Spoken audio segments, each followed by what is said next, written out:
আসসালামু আলাইকুম। Abdul media YouTube চ্যানেলের পক্ষ থেকে দর্শক আপনাদের সবাইকে সাদর আমন্ত্রণ। আশা করি সবাই ভালো আছেন। দর্শক দেশ এবং দেশের বাইরে যে যেখান থেকে আমাদের প্রতিবেদনগুলো দেখেন আপনাদেরকে অন্তরস্থল থেকে ধন্যবাদ জানিয়ে শুরু করছি আজকের প্রতিবেদন। দর্শক দেখতেই পারতেছেন খুব গরিবী অবস্থায় যে মানুষ এখনো বাস্তব করে এখনো যে আছে আমাদের এই দেশে সেই চিত্র আজকে এই ভিডিওতে তুলে ধরবো দর্শক। মানে এক কষ্টময় জীবন কিভাবে যাপন করে আসুন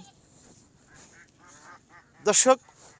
এই চরচাপড়ি জায়গায় অর্থাৎ আমাদের মুরব্বীরা আগে যেভাবে বসত করতো চরচাপড়ি জায়গায়, যেখানে যে লোকেশনে কোনো ধরনের যাতায়াত নাই, এখানে কিন্তু কোনো রাস্তা নাই, দ্বিতীয়তে কোনো বিজলি নাই অর্থাৎ কারেন্ট নাই, পানির কোনো ব্যবস্থা নাই।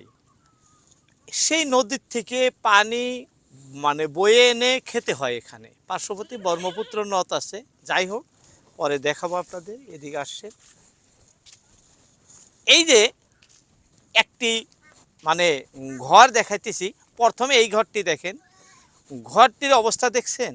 এখানে রাত্রে ছাগল, এই যে এই বাড়িতে যে ছাগলগুলো আছে সেই ছাগলগুলো রাখার জন্য কিন্তু এই কুঁড়ে ঘরটি আমাদের কৃষক ভাই তৈরি করছেন ছাগল রাখার জন্য।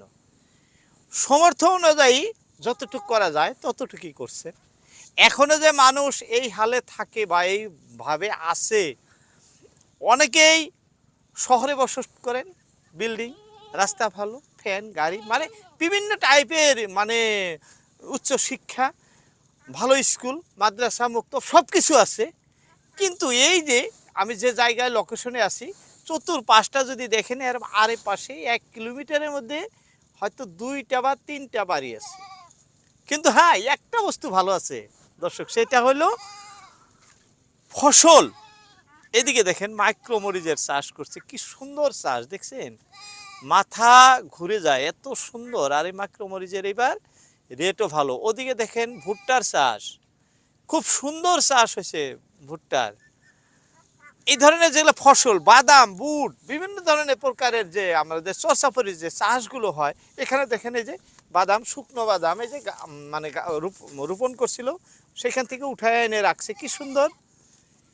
এই ধরনের মানে এদিকে গোয়া, এই আমরা গোটা হাঁস বলি, যাই হোক, কেউ ধুনিয়া বলেন, এই যে সুন্দর শুকা দিছে।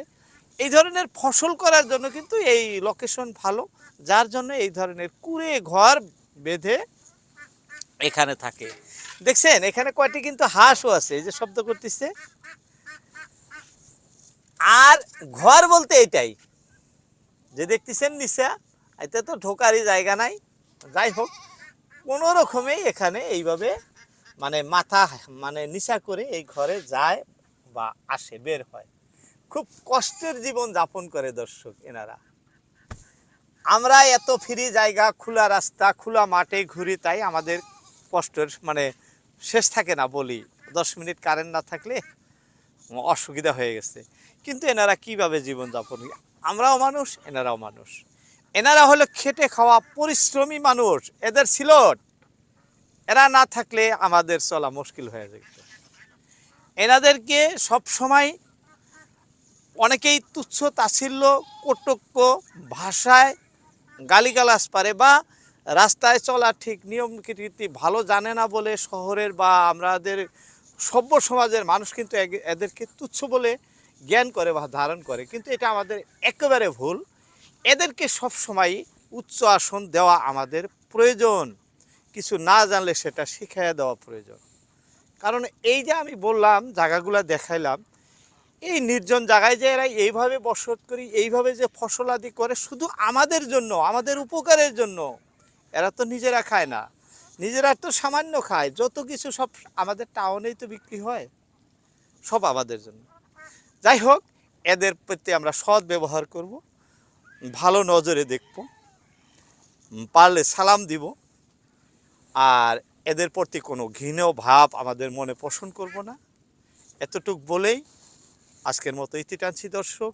দ্বিতীয় পর্বে এর চেয়েও আপনাদেরকে কোনো মানে ভালো লোকেশনে যে এর চেয়েও মানে যারা মানে একেবারেই সমাজে চলার মতো নয়, তাদের একটি চিত্র ধারণ করে আপনাদেরকে দেখাবো। অবশ্যই দেখার আমন্ত্রণ হলো। আজকের মতো এটি টানছি। আসসালামু আলাইকুম।